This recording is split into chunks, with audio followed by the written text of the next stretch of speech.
Hey everybody, it's Craig. So the design of the pouring handle has changed a bit over the years, but it still works basically the same. And so when you get it, you're going to take your crucible and you're just going to put it in here and line it up and down like this. And I build every single one of these myself. And so when I do it, I make sure that this part here is positioned in the right place. And so if you have a standard size crucible like this, it's going to insert this way. And often if you have a larger crucible, it inserts this way. But so that goes like that. And hopefully you can see this in the picture, but you've got this little piece here and that threads into the back here. Try and keep my hand out of the way. Let's see here. Okay. So you just want to hand tighten it down in there, and then you can take the little wrench and you can tighten it down so it's fairly tight. Just like that. Now the next thing you want to do, what people don't realize, they think they're going to get this and it's just going to pour automatically and be perfect. But it's not. Everyone's different. And some people like to do things fast.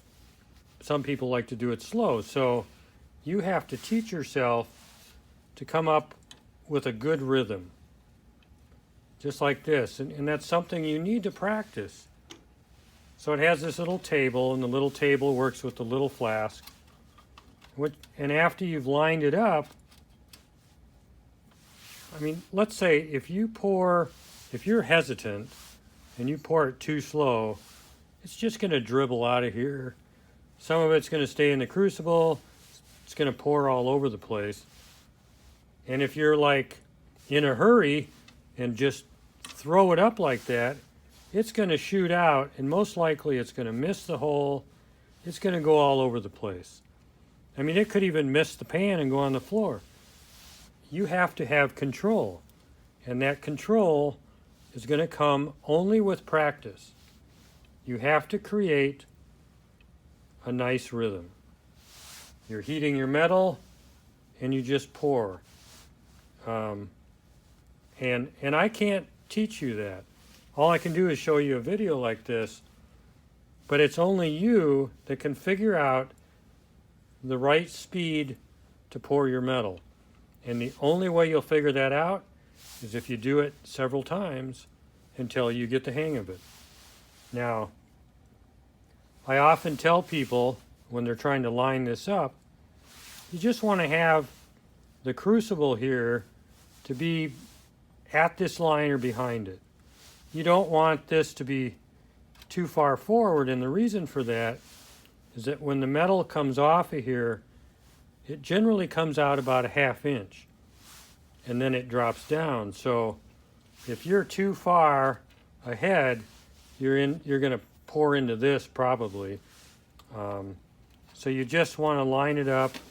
I don't know if we can see in the camera. Let's just see here. So if we pull that out, turn it, you want to have this somewhere to be either equal with the back side of the flask or even a little behind it's fine. You just have to imagine the metal coming out a ½ inch.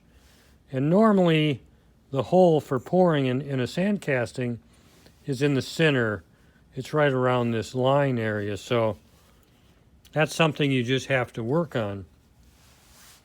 Now, what's great about this design, and like I said, I've had a lot of different designs, is that this design, it just depends on what you can set on here so that when this tips forward, and it's probably in a vertical position here, that the tip of this is going to not run into the object that's sitting here. So you could take the table out, and then you can take a bigger flask, which already has its own stand. You can set it there, and this can come forward and it's going to pour perfectly.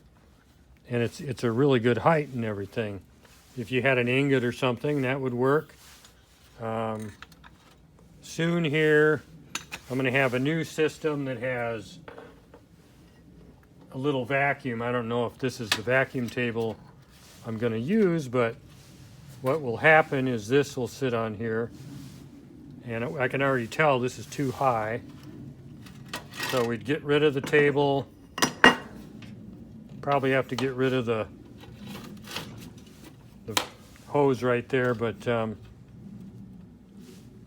anyway, I'm kind of getting off on my video here, but it'll work with this as well, as long as we don't have like a rim on the table.